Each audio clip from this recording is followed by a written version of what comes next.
দর্শক সবাইকে শুভেচ্ছা। আমাদের চারপাশে ঘটে যাওয়া গুরুত্বপূর্ণ ঘটনা কিংবা বিশেষ কোনো বিষয় নিয়ে এনটিভির নিয়মিত আয়োজন নিউজ ইনসাইড। নিউজ ইনসাইড অনুষ্ঠানের আজকের পর্বে আপনাদের স্বাগত জানাই আমি আরিফুর রহমান। দর্শক 2016কে পর্যটন বছর হিসেবে ঘোষণা করেছে সরকার। পাশাপাশি বাংলাদেশ বিমানের সার্বিক অবস্থা নিয়েও আমরা আজ কথা বলবো। বেসামরিক বিমান পরিবহন এবং পর্যটন মন্ত্রী রাশেদ খান মেনন আজকে আমাদের অনুষ্ঠানের অতিথি।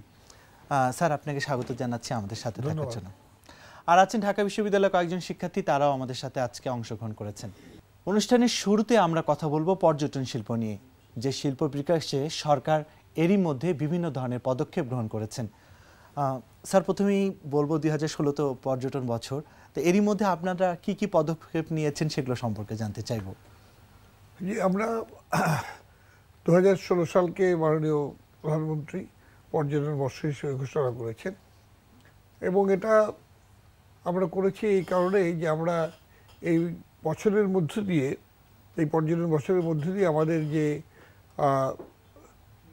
ডেস্টিনেশনগুলো যেগুলো রয়েছে বাংলাদেশে, সেগুলোকে আমরা বিশ্বের সাথে পরিচিত করাতে চাই এবং অভ্যন্তরীণ ক্ষেত্রে যে পর্যটন শিল্প গড়ে উঠছে, বিকাশ করছে, তারও একটা শৃঙ্খলাবদ্ধ করে তাকে একটা সঠিকভাবে এটাকে পরিচালনা করতে চাই।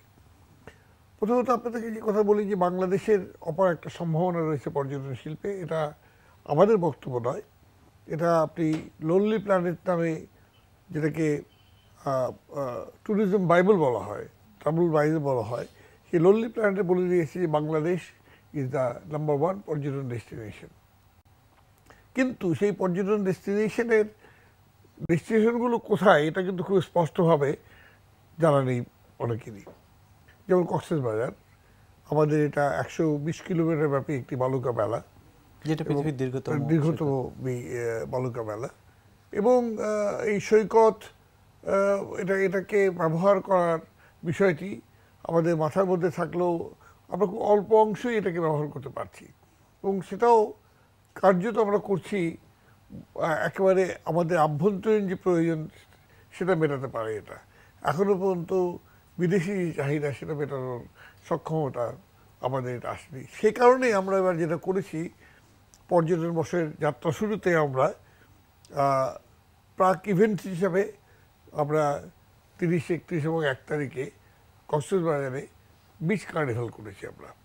এবং এই বিচ কার্নিভালে খুব দুর্ভাগ্যজনকভাবে ঠিক সেই সময় আমার কিছু বোমাবাজির ঘটনা ঘটায়। সন্ধ্যার পরে আতশবাজি বা ইত্যাদিগুলো দেওয়া যাবে না বলে সরকার নির্দেশ দিল, কিন্তু তারপরও আমরা দেখলাম যে প্রায় 50,000 থেকে প্রায় লক্ষাধিক লোক এখানে তারা এই 3 দিনে তারা অংশগ্রহণ করে এনটিভি আয়োজনে অংশীদার ছিলেন এবং আপনারা নিজেরাই দেখিয়েছেন এবং নিজেরা জেনেছেন যে কীভাবে এরা জনগণকে আকর্ষণ করেছিল। এবং সর্বোপরি যেটা করা হচ্ছে সেটা আপনারা জানেন, যেটা মাননীয় প্রধানমন্ত্রী সেদিন উদ্বোধন করলেন, সেটা হচ্ছে এক্সক্লুসিভ ট্যুরিস্ট জোন সামরাঙ্গে। একদম ভার্জিন এলাকা, প্রায় 1100 সামথিং অথবা 1200 একরের কাছাকাছি জমি রয়েছে। তাকে কেন্দ্র করে এখানে আমরা আন্তর্জাতিক ইনভেস্টমেন্ট আনার চেষ্টা করছি, which will be absolutely exclusive tourist zone. এটা কবে নাগাদ এটা শুরু হয়েছে কাজ, এটা যোগাযোগগুলো স্থাপিত করা হচ্ছে, কানেক্টিভিটিগুলো শুরু হয়েছে। পর্যটন ডেস্টিনেশন বলতে আপনি কক্সবাজারের কথা বললেন, কুয়াকাটার কথা বললেন, এছাড়াও কি? না, আমি এই দুটো কথা বললাম যে ডেস্টিনেশন হিসেবে, বিচ হিসেবে আমাদের তো একটা বড় আকর্ষণ রয়ে গেছে, সেটা হচ্ছে সুন্দরবন, যেটাকে ওয়ার্ল্ড হেরিটেজ হিসেবে ডিক্লেয়ার করা হয়েছে। এখানেও আমরা যেটা করছি সেটা হলো যে সুন্দরবনে যেটা অসুবিধার ব্যাপারটা হয়েছে, যে সুন্দরবনে আপনার বনদস্যুদের এক ধরনের অত্যাচার এখানে হয়, যার ফলে পর্যটকদের জন্য, সাধারণ পর্যটকদের জন্য, ভিআইপিদের জন্য তো আলাদা ব্যবস্থা থাকে, কিন্তু সাধারণ পর্যটকদের জন্য অনেক সময় রিস্কি হয়ে যায়। এই জায়গাটায় আমরা কোস্টগার্ড, র্যাব এবং ট্যুরিস্ট পুলিশ, এই 3টার কম্বিনেশনে আমরা নিরাপত্তা বিধানের চেষ্টা করছি। আর সবচেয়ে বড় যে এই পর্যটন বর্ষে যেটা আমরা করবো, সেটা হচ্ছে যে একটা পর্যটন মানসিকতা গড়ে তোলা। আমাদের দেশের মানুষ কিন্তু এখনও পর্যটন মানসিকতা নেই, তারা নিজেরা যাচ্ছেন, নিজেরা করছেন, কিন্তু পর্যটনের মাধ্যমে যে কর্মসংস্থান হয়, পর্যটনের মাধ্যমে যে অর্থনৈতিক কর্মকাণ্ড হয়, এটা এখনও পর্যন্ত তাদের উপলব্ধির মধ্যে এখনও পর্যন্ত নেই। আসলে একজন পর্যটকের পিছনে 11টি পর্যটক এলে পরে 11টি সার্ভিসেস আপনার ওপেন হয়ে যায় এবং 11টি কর্মসংস্থানের ব্যবস্থা সেখানে তৈরি হতে পারে। তেমনি আপনার জিডিপিতে বা আপনার আর্নিংয়ের ক্ষেত্রে আমরা অনেক বড় অবদান রাখতে পারি। আমি ওয়াইসি সম্মেলনে গিয়েছিলাম। ওয়াইসি কি বলে ট্যুরিজম মিনিস্টারদের সামিটে গিয়েছিলাম। সেখানে এখন মক্কা মদিনাও পর্যন্ত পর্যটনের নগরীতে রূপান্তর করার জন্য তারা ভাবছেন এবং এটাকে এবং রিলিজিয়ানকে কেন্দ্র করে সেখানে মানুষ যায়, কিন্তু ঐতিহ্য যেগুলো রয়েছে ইসলামের সেগুলো দেখার জন্য কি ব্যবস্থা, সে ব্যবস্থা তারা করার ব্যবস্থা করছে। আমরা আবারও কথা বলবো মানে রিলিজিয়ান, ট্যুরিজম এবং অন্যান্য বিষয় নিয়ে কথা বলবো। তার আগে আমন্ত্রিত শিক্ষার্থীরা যারা অংশগ্রহণ করেছেন তারা আপনাকে প্রশ্ন করবে। নিশ্চয়ই নিশ্চয়ই। পর্যটনের এত উপকরণ থাকা সত্ত্বেও আমরা দেখতে পাই যে আমরা সেই অধিক সংখ্যক বিদেশি পর্যটকদের এখনও আকর্ষণ করতে পারছি না। এর পেছনে আপনি কোন কোন কারণগুলোকে দায়ী বলে মনে করছেন? আমাদের এই মন্ত্রণালয় হচ্ছে সর্বনিম্ন বাজেট বরাদ্দ, সর্বনিম্ন বাজেট বরাদ্দ এখানে রয়েছে। এখানে কোনো বাজেট ওভাবে বরাদ্দ নেই। পর্যটন কর্পোরেশন যেটা সেটা নিজের আয় দিয়ে চলে এবং এর বাইরে তার খুব কিছু করতে তারা পারে না। আমরা এবার প্রথম কিছু জিনিস বের করে নিয়ে এসে আমাদের ক্যাবিনেট সাব কমিটিতে মিটিং করিয়ে প্রধানমন্ত্রীকে কনভিন্স করে আমরা কিছু টাকা আমরা পেয়েছি। তো এই টাকা এটা বের করতে এখনও আমরা মানে নীতিগতভাবে অনুমোদিত হয়েছে, কিন্তু আমরা পেয়েছি 200 কোটি টাকা চেয়েছি, আমরা পেয়েছি 60 কোটি টাকা, এই ধরনের একটা অবস্থা হয়ে আছে। ফলে এই যে পর্যটন সম্পর্কিত বিষয়ে আমাদের সরকারের সর্বোচ্চ পরে রাজনৈতিক কমিটমেন্ট থাকার পরও আমরা দেখছি যে এটা এখনো পর্যন্ত আমাদের এই যে বাধাগুলো যেগুলো রয়েছে এগুলো অতিক্রম করে এখন পর্যন্ত আসতে পারে, একটা বড় বাধা। আমরা আমাদের বাংলাদেশকে সিঙ্গেল কান্ট্রি ডেস্টিনেশন হিসেবে আমরা এখন পর্যন্ত ডেভেলপ করতে পারিনি। এখানে পর্যটকরা আসে, নেপালে যারা আসেন তারা হয়তো একদিনের জন্য এখানে ঘুরে যান, এখানে হয়তো কি বলে ভারতে আসেন, ভারত থেকে এখানে এসে ঘুরে যান। এখানে আমাদেরকে যেটা করতে হবে সেটা সিঙ্গেল কান্ট্রি ডেস্টিনেশন হিসেবে বাংলাদেশ গড়ে উঠবে, এটা আমাদের চেষ্টা থাকতে হবে। তবে এটা একদিনে হবে না। আমরা এই জন্য একটা যেটা করছি সেটা হলো সার্ক কান্ট্রিগুলোকে আমরা ইনভলভ করতে চেষ্টা করছি, যে এই সার্ক কান্ট্রিগুলো ইনভলভ হোক। যে প্রশ্নটা তুলেছেন যে বাধাটা কোথায়, বাধাটা হচ্ছে যে প্রথম বাধা হলো যে আমাদের মানসিক যে জায়গার মধ্যে পর্যটন এখনও পর্যন্ত এটা একটা যে শিল্প এবং এটা যে কর্মসংস্থানের জায়গা এবং এখানে যে প্রচুর ধরনের সম্ভাবনা রয়েছে এইটি উপলব্ধির মধ্যে সঠিকভাবে আমাদের নেই, এটা হচ্ছে বড় বাধা। তো আমি আশাবাদী এই কারণে যে এবারই প্রথম সর্বোচ্চ রাষ্ট্রীয় পর্যায় থেকে আপনার পর্যটনকে একটা তার দিক নির্দেশনা বা আমরা পেয়েছি যে পর্যটনকে আজকে সামনে বাড়তে হবে। তো এটা ঠিকই আমাদের পলিটিক্যাল লিডারশিপের তরফ থেকে সর্বোচ্চ পর্যায় থেকে এটা বলা হয়েছে, কিন্তু এই ধাপগুলো অতিক্রম করা একটু সময়ের ব্যাপার হয়ে দাঁড়াচ্ছে। দ্বিতীয় কথা হচ্ছে অবকাঠামোগত আমাদের অসুবিধাগুলো যেগুলো সেগুলো খুব বড়। আমাদের যে কী বলে আর্কিওলজিক্যাল যে ডেস্টিনেশন যেগুলো আছে, পাহাড়পুর বলি আমরা, মহাস্থানগড় বলি, এখন নতুন নতুন হচ্ছে ভিতরগড় অথবা কি বলে বটেশ্বর, ওয়ারি বটেশ্বর অথবা নাটেশ্বর, এই জায়গাগুলো এগুলোর কিন্তু কানেক্টিভিটিগুলো আমাদের এখনও পর্যন্ত সঠিকভাবে এখনও পর্যন্ত হয়ে ওঠেনি। সুতরাং এইটা একটা বড় বিষয়, ইনফ্রাস্ট্রাকচার বড় বিষয়, এবং সবচেয়ে বড় বিষয় হচ্ছে যে আমাদের মননে চিন্তায় পর্যটনকে মনের মধ্যে গ্রহণ করে নেওয়া, যে এটাই হচ্ছে একটা বড় উপায়। আমি একটা উদাহরণ দিই। কলম্বিয়া ছিল, এটা হলো ড্রাগের রাজত্ব ছিল, পুরো ড্রাগের রাজত্ব ছিল। সেই ড্রাগের রাজত্ব থেকে কলম্বিয়া বেরিয়ে এসছে এবং বেরিয়ে এসে কলম্বিয়ার কিন্তু মূল মানে অর্থ ছিল তেল থেকে, কিন্তু তেলের দাম পড়ে যাওয়ার আগেই তারা যেটা ঠিক করলো যে আমাদের এখন ডাইভার্সিফাই করতে হবে, এখন তারা পর্যটনে মন দিয়েছে। এবং মজা হচ্ছে খুব বেশি কিছু জিনিস না, খুব অল্প জিনিস তাদের চোখের সামনে, তাদের কি বলে স্কাল্পচার, কিছু নতুন ধরনের স্কাল্পচারের ব্যবস্থা করছে, এটা দেখাই তারা আমাদের দেখিয়ে দিল। তাদের ওখানে তারা পাহাড়ের উপর থেকে কি বলে কেবল লাইন করছে লোক নিয়ে নামে আনার জন্য, আমাদের নিয়ে সেটা দেখালো। তা আমি অবাক হয়ে গেলাম যে এগুলো দেখে লোক কিন্তু দেখার জন্য আসছে, এবং তাদের গভর্নমেন্ট ঠিক করেছে যে পর্যটন হবে আবার আর্নিংয়ের একটা সোর্স। তা আমরা এখানে এখন আরএমজি সেক্টরকে প্রধান বলছি। আমরা যদি আরএমজি সেক্টরের পাশাপাশি পর্যটনকে সমগুরুত্ব বা সমগুরুত্ব না হলেও গুরুত্ব দিতে পারি, আমি মনে করি পর্যটন এগিয়ে যাবে।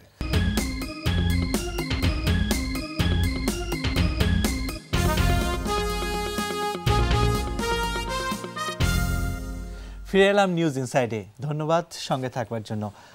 স্যার, একটি বিষয় আপনি বলছিলেন যে বাজেট বরাদ্দ না থাকার কারণে এই শিল্প আসলে মানে ঠিক যেভাবে করে আপনারা উন্নয়ন চেয়েছিলেন বা আমরা দেখতে চেয়েছিলাম সবাই এই পর্যটন শিল্পকে, সেভাবে উন্নয়ন আমরা দেখতে পাইনি। কিন্তু এখন সরকারের একটা ডিফারেন্ট মনোযোগ বলতে পারি আমরা, যে এখন এই শিল্পের উন্নয়নে একটা মনোযোগ সৃষ্টি হয়েছে এবং আপনারা এর জন্য কাজ করে যাচ্ছেন। তো আমি যেটা বলতে চাইবো যে আন্তর্জাতিকভাবে আমি বাদ দিই, আমি এশিয়ার মধ্যেই যে ট্যুরিজম প্লেসগুলো আছে তাদের সাথে কাঁধে কাঁধ রেখে চলতে হলে আমাদের কতদিন সময় লাগবে? এটা ডিপেন্ড করে যে আমরা কত দ্রুত আমাদের অবকাঠামোগুলো করে ফেলতে পারবো, এটা হচ্ছে গুরুত্বপূর্ণ প্রশ্ন।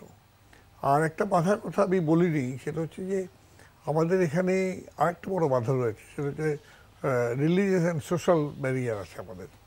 যেমন আজকে মালয়েশিয়া আপনি যান, it is a Muslim country, কিন্তু সেখানে কিন্তু ক্যাসিনো তারা অ্যালাউ করেছে, অফকোর্স রেস্ট্রিক্টেড, কিন্তু ক্যাসিনো অ্যালাউ করেছে। বাংলাদেশে আমি যদি আজকে ক্যাসিনো অ্যালাউ করি তাহলে দেখবেন চীনা পর্যটকে ভরে গেছে বাংলাদেশ, কিন্তু আমি তো সেটা করতে পারছি না, কারণ আমাদের এখানে এটা এ ধরনের বিষয় এখনও নিষিদ্ধ, বা এটা একটা সোশ্যাল এবং রিলিজিয়াস ব্যারিয়ার এখানে রয়ে গেছে।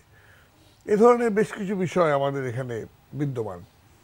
তো সেই জায়গা থেকে আমাদেরকে যদি আমরা বেরিয়ে আসতে পারি তাহলে আমরা অনেকখানি এগিয়ে যেতে পারবো বলে আমার ধারণা। কক্সবাজার যে এক্সক্লুসিভ ট্যুরিস্ট জোন যেটা হচ্ছে, যেটা অলরেডি কাজ শুরু করে দিয়েছেন আপনারা, তো আমরা যদি বলি যে যেগুলো বিশ্বের যে দেশগুলো ট্যুরিজমে সাকসেস, আমরা সেই সুযোগ সুবিধাগুলো যদি ঠিক আমাদের দেশে ট্যুরিজম প্লেসগুলোতে না দিতে পারি, আর সোশ্যাল এবং রিলিজিয়ন যে ব্যারিয়ারের কথা আপনি বললেন, তো এই জায়গাগুলো তো যদি এই মানে আন্তর্জাতিক মানের ট্যুরিস্ট এলাকার যে সুযোগ সুবিধাগুলো আমরা না দিতে পারি, তাহলে তো আমরা কি এগিয়ে যেতে পারবো বা সফল হতে পারবো? না, সব জায়গায় যে একেবারে মানে ওভাবে করতে হবে, আমরা তো হংকং ম্যাকাও হব না, কিন্তু আমরা মালয়েশিয়াকে তো আমরা ইন্দোনেশিয়া যেটা কমপ্লিটলি মুসলিম কান্ট্রি, তাদের দিকেও তো নজরদারি দিতে পারি। এই জন্য আমরা এবার যেটা করেছি আপনারা খেয়াল করে দেখবেন যে ইন্দোনেশিয়ায় তারা যেটা করেন তারা হলো যে সেখানে যে অতীত হিন্দু ঐতিহ্য যাদের রয়ে গেছে, যেটা তাদের গারুদা, যেটা হলো তাদের ন্যাশনাল সিম্বল যেটা আর কি, বা তাদের যেটা এয়ারলাইন্সের নাম গারুদা, তো তারা কিন্তু বালি টালিতে আপনার এগুলোকে আফল করেন আর কি।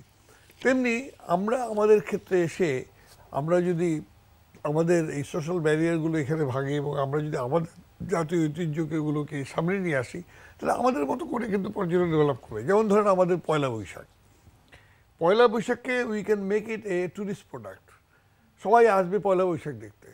Even we can make 21 February আমাদের ট্যুরিস্ট প্রোডাক্ট করতে পারি। অনেকেই আসেন এখন, মানে আপনার বাংলা এখন আন্তর্জাতিক, আমাদের ভাষা দিবস এখন আন্তর্জাতিক মাতৃভাষা দিবসে রূপ পেয়েছে। এটা কি, এটাকে আমরা যদি প্রপাগান্ডা করি যে আসো তোমরা দেখে যাও যে যে দেশটি তোমার ভাষার জন্য জীবন দিয়েছে সেখানে মানুষগুলো কীভাবে থাকছে, কীভাবে করছে, আমরা এটা করতে পারি, আমরা এটা করতে পারি। আমরা আবারও আমন্ত্রিত শিক্ষার্থীদের কাছে চলে যাব, আপনারা প্রশ্ন করুন।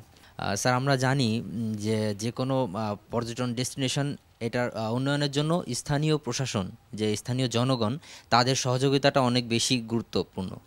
সেক্ষেত্রে স্যার আমাদের মন্ত্রণালয় থেকে সিবিটি, কমিউনিটি বেসড ট্যুরিজম এবং ইকো ট্যুরিজম ডেভেলপমেন্টের ক্ষেত্রে কি কি স্টেপ গ্রহণ করা হয়েছে? আমরা কমিউনিটি ট্যুরিজম এখন কিন্তু এটা খুব চল হয়েছে সমস্ত জায়গায়। তো আমি একটা কথা বলি যে আপনারা যদি টাঙ্গাইলে আপনি যদি যান, সেখানে অলরেডি আপনার কমিউনিটি বেসড ট্যুরিজম ডেভেলপ করে গেছে, এবং ডেভেলপ করেছে কেমন নয়, সেখানে প্রচুর জাপানি ট্যুরিস্টরা সেখানে যাচ্ছেন, তারা থাকছেন, তারা ওখানে রাত্রি যাপন করছেন। কি করা হয়েছে, খুব বেশি কিছু করা হয়নি, সেটা করা হয়েছে যে ওইখানে যে মানুষগুলো রয়েছে তারা তাদের বাড়ির একটা ঘরকে মোটামুটিভাবে যারা ট্যুরিস্ট এসে থাকতে পারে সেই ব্যবস্থা তারা করেছেন। তারপরে তারা একটু নিরাপত্তার ব্যবস্থা করেছে এলাকার মধ্যে। তারপরে ওই লোকগুলো আসছে, থাকছে, এমনকি গরুর দুধ দোয়াচ্ছে, মাঠে গিয়ে আপনার ধান লাগাচ্ছে, এই সমস্ত বিষয়গুলো তারা কিন্তু অনুসরণ করছে। তা আমরা এটাকে নিয়ে যাচ্ছি, আমরা গারো পাহাড়ে, আমরা বা বান্দরবনে অথবা এই জায়গাগুলোতে আমরা এই কমিউনিটি বেসড ট্যুরিজম ডেভেলপ করানোর আমরা চেষ্টা করছি। আর ইকো ট্যুরিজম বলতে হচ্ছে আমাদের যে প্রকৃতিকে রক্ষা করে, সুরক্ষা করে, এটা আমরা পার্বত্য চট্টগ্রামে এবং সুন্দরবনে আমরা এই ইকো ট্যুরিজমের ব্যাপারটা আমরা লক্ষ্য করছি। এবং এই ক্ষেত্রে আমরা যেটা চেষ্টা করছি, আমরা কিছু এক্সপার্টাইজ আমরা নিতে চাই। আমাদেরকে UNWTO অলরেডি আমাদেরকে অফার করেছে যে তারা আমাদের এই ক্ষেত্রে সহযোগিতা প্রদান করবে। আমরা আবার পরের প্রশ্ন চলে যাব। বাংলাদেশের ট্যুরিজম শিল্পকে বিদেশি পর্যটকদের কাছে আরও বেশি পরিচিত করানোর জন্য আমরা যে এখন সোশ্যাল মিডিয়া ব্যবহার করছি, যেমন ফেসবুক, ইউটিউব, টুইটার, এগুলোতে কোনো প্রচারণামূলক ব্যবস্থা গ্রহণ করা হচ্ছে কিনা? আমি তো মনে করি যে অলরেডি আমাদের একটি ওয়েবসাইট তো আছেই আমাদের বিটিভির এবং পর্যটন কর্পোরেশনের। ওয়েবসাইটের বাইরেও আমরা বিভিন্ন সময়, যেমন ICC ওয়ার্ল্ড হলো যেটা, ওই সময় আমরা কিন্তু একটা আলাদা ওয়েবসাইট ডেভেলপ করি, সোশ্যাল মিডিয়া ফেসবুক আমরা ডেভেলপ করেছিলাম। এবং ওকে কেন্দ্র করে প্রচুর আপনার সোশ্যাল মিডিয়ার যারা আর কি অনুগ্রাহী যারা, তারা সবাই এর সাথে জয়েন করেছিল। আমরা এখন যেটা করছি সেগুলো আমরা ফেসবুক ডেভেলপ করেছি এবং এটাকে অ্যাডমিনিস্টার করার ব্যবস্থা করা হয়েছে। তো এখানে সবাই অংশগ্রহণটা খুব জরুরি।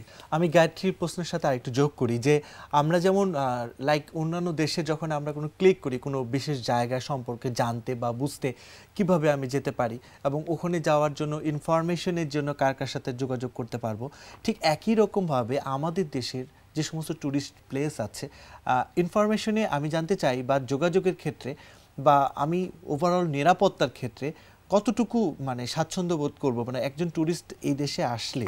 আমরা এই জন্য আমি যেটা বলছি, আমরা গুগলের সাথে একটা যাচ্ছি, কি বলে, একটা চুক্তিতে আমরা যাচ্ছি, ওদের সাথে কথাবার্তা হয়েছে, যাতে গুগল সার্চ করলেই বাংলাদেশ সম্পর্কিত বিষয়টা আমরা এখন যেটা আসে সেটা খুব হ্যাঁ সেটা আসে না, এটাকে আমরা ডেভেলপ করার জন্য চেষ্টা করছি। এর বাইরে গুগলের বাইরেও আমাদের এখানে বেশ কিছু ইয়াং ছেলেপেলে তারা কিছুই ডেভেলপ করেছে, এ ধরনের বিষয় ডেভেলপ করেছে। যেমন সিলেটের বেশ কিছু লোক তারা আমাকে দেখালেন যে তারা সিলেটকে কেন্দ্র করে তারা এই সোশ্যাল মিডিয়াকে ব্যবহার করে তারা অলরেডি ওয়েবসাইট ডেভেলপ করেছেন, যেখানে ক্লিক করলে আপনি সিলেট সম্পর্কে, তাদের রিসোর্টগুলো সম্পর্কে, ওই অঞ্চলের মানুষ সম্পর্কে, ওই অঞ্চলের খাদ্যাভ্যাস সম্পর্কে, সবকিছু সম্পর্কে আপনি জানতে পারবেন। এটা তো গেল ব্যক্তিগত উদ্যোগ, একই রকম ভাবে সারা দেশ থেকে এটা আমরা তো করছি। আমরা বললাম তো যে আমাদের বিজিবির তরফ থেকে এটা করা হচ্ছে, এমনকি পর্যটন কর্পোরেশন এটা করছে।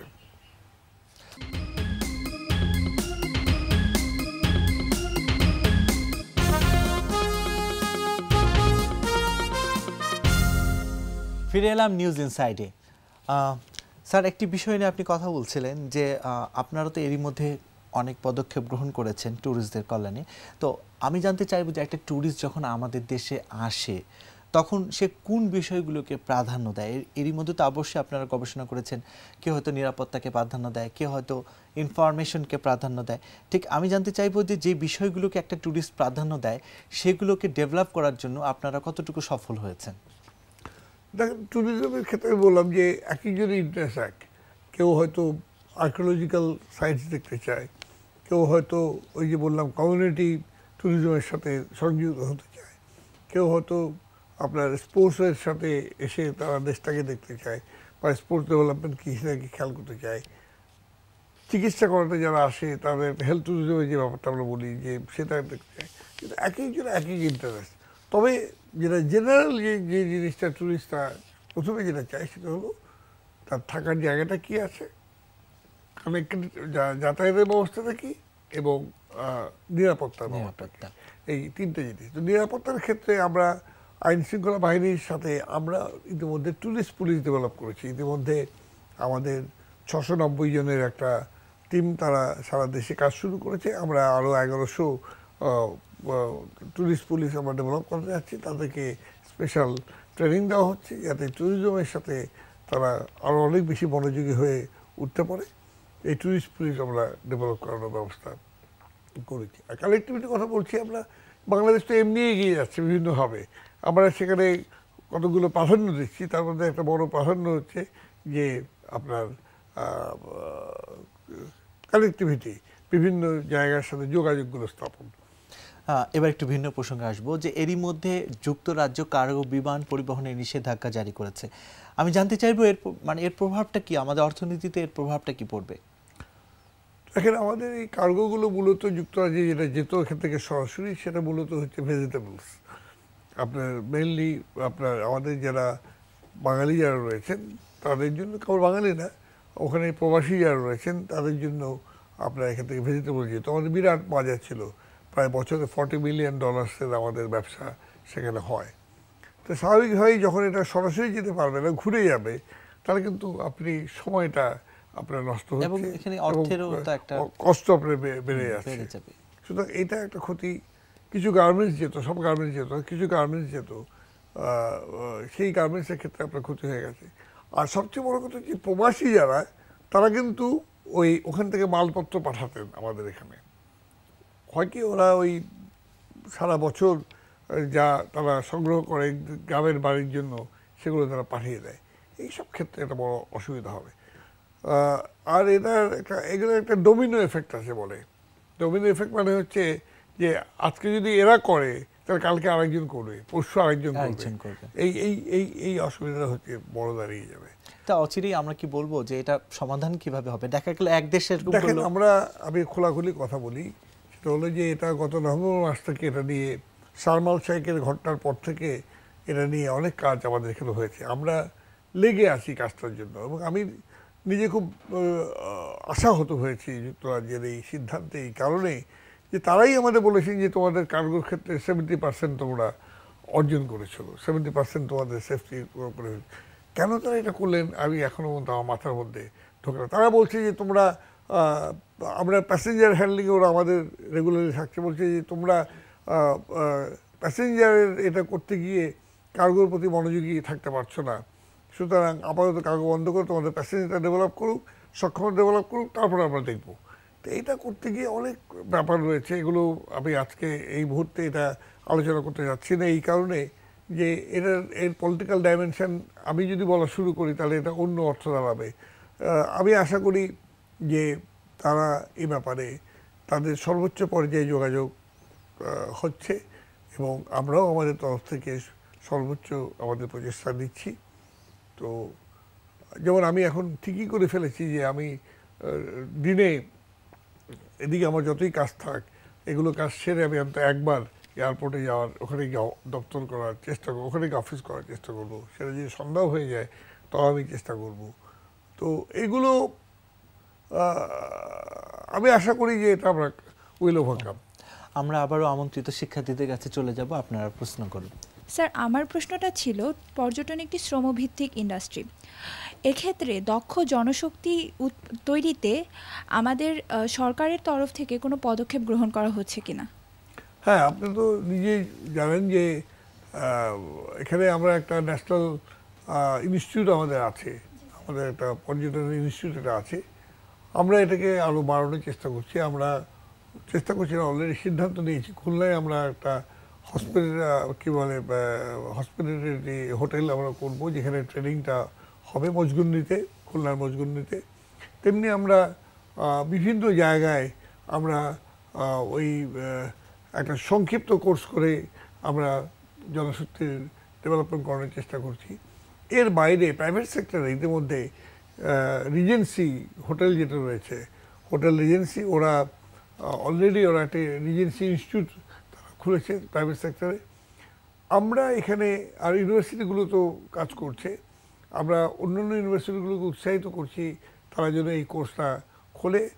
এবং আমরা ন্যাশনাল যে ইনস্টিটিউটটা রয়েছে আমাদের প্রশিক্ষণের জন্য, আমরা অলরেডি ইসের সাথে, আপনার অস্ট্রিয়ার সাথে আমরা একটা চুক্তিতে উপনীত হচ্ছি, যেখানে ওরা এসে আমাদের ট্রেনিং দিয়ে যাবে, আমাদের এখান থেকে ছাত্ররা ওখানে যাবে, এই ধরনের একটা চুক্তির মধ্যে আমরা এসেছি অলরেডি।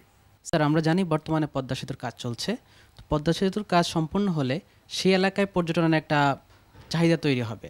তো সেক্ষেত্রে সুন্দরবনকে কেন্দ্র করে পর্যটন শিল্পের উন্নয়নে কি পদক্ষেপ নিচ্ছেন আপনারা? হ্যাঁ, প্রথমত সুন্দরবনকে কেন্দ্র করে যেটা হচ্ছে যে আমরা মংলায় আমাদের যে মোটেলটি ছিল, ওটা একটা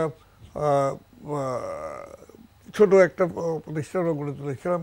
তো ওখানে যদিও প্রচুর অকুপেন্সি ভালো ছিল, কিন্তু যতখানি প্রয়োজন ততখানি না। আমরা এটাকে ভেঙে এখন একটা পুরোপুরি নতুন একটি আমরা মোটেল তৈরির জন্য আমরা উদ্যোগ নিয়েছি।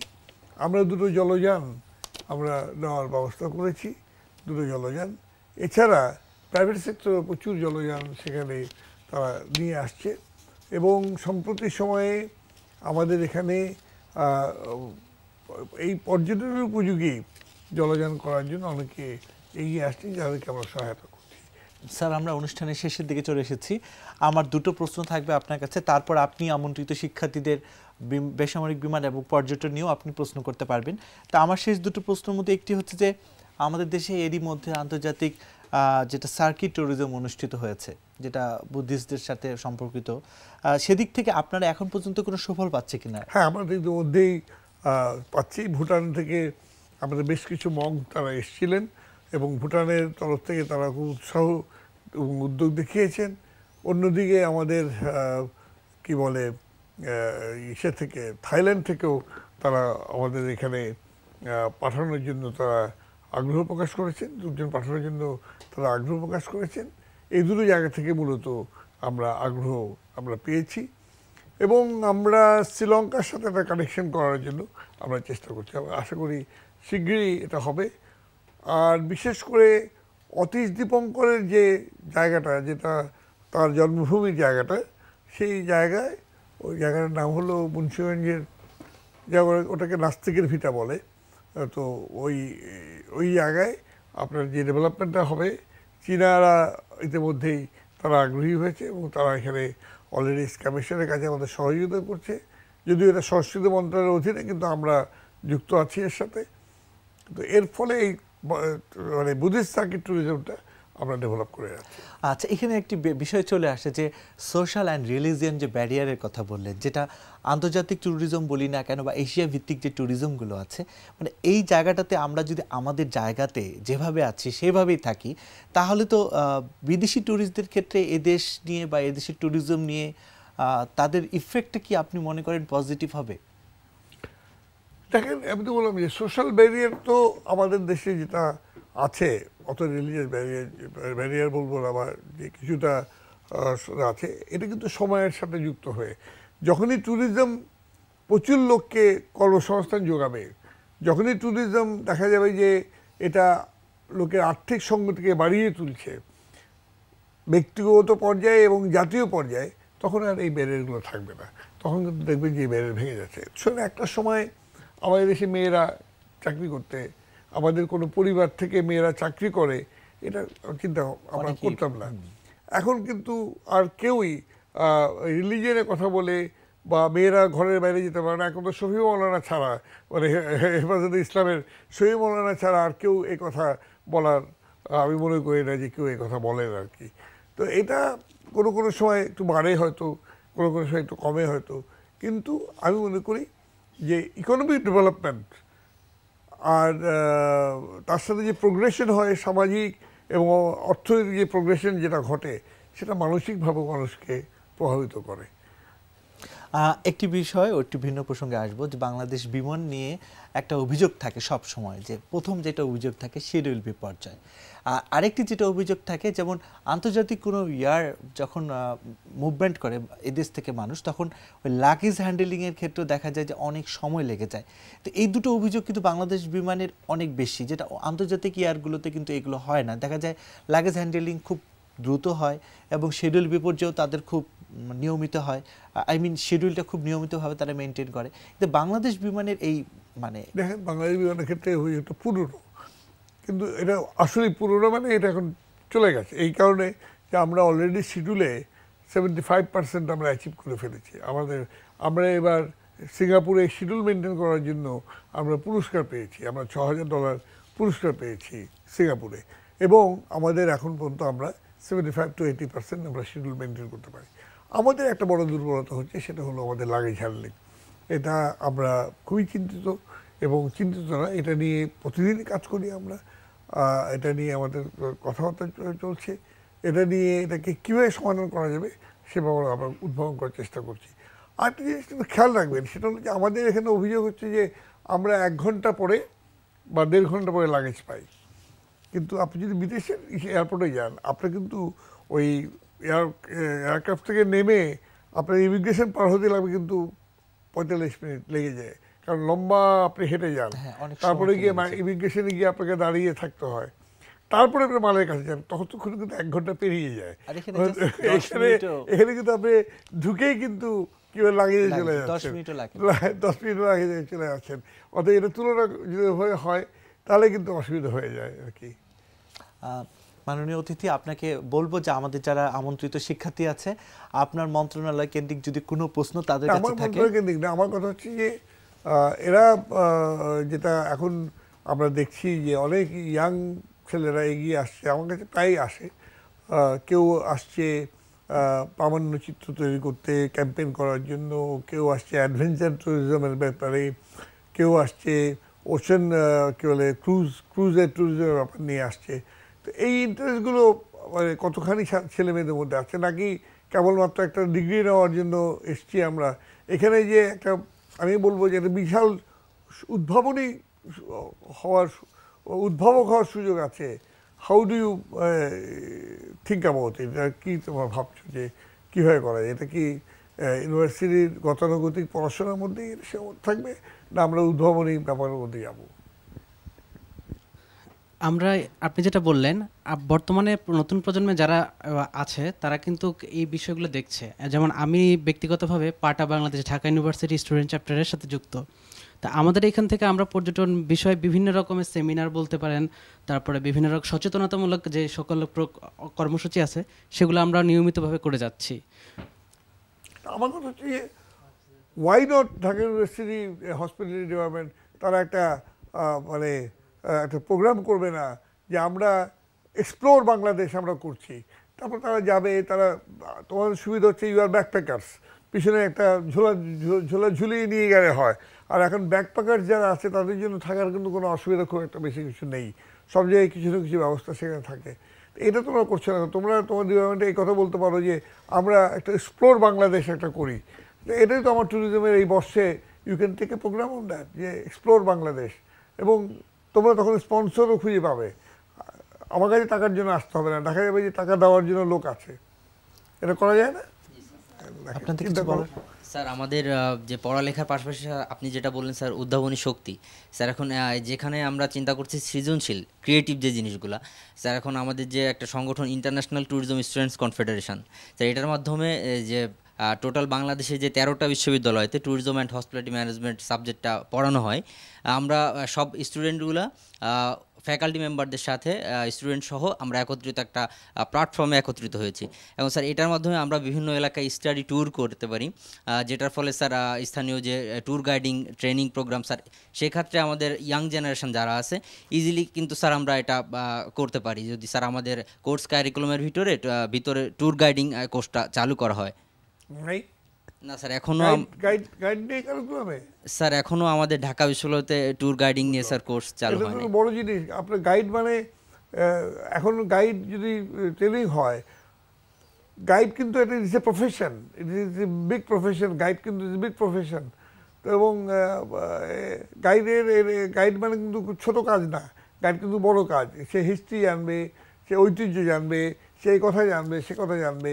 এবং এরপরে আমি দেখেছি যে যারা গাইড ছিলেন তারাই এখন বড় বড় ট্রাভেল এজেন্সির মালিক হয়ে গেছেন। তো এটা তো তোমরা এটা নাই, তাহলে আমরা বলবো ঢাকা বিশ্ববিদ্যালয়কে এটা চালু করার জন্য। ধন্যবাদ স্যার। আর কিছু প্রশ্ন আছে স্যার? আর তো প্রশ্ন নেই। প্রশ্নটা হচ্ছে যে নতুন প্রজন্মকেই দায়িত্ব নিতে হবে বাংলাদেশকে চেনানোর জন্য। বাংলাদেশকে মানুষ পৃথিবীতে চিনবে, মানুষ এখন চেনে ক্রিকেট দ্বারা, মানুষ এখন চেনে হিমালয় বিজয় দ্বারা, মানুষ এখন চেনে আমাদের এখানে নারী প্রগতির হিসাব দিয়ে, এবং মানুষ কিন্তু কিছুটা বিস্মিত যে বাংলাদেশ এগিয়ে যাচ্ছে এইভাবে।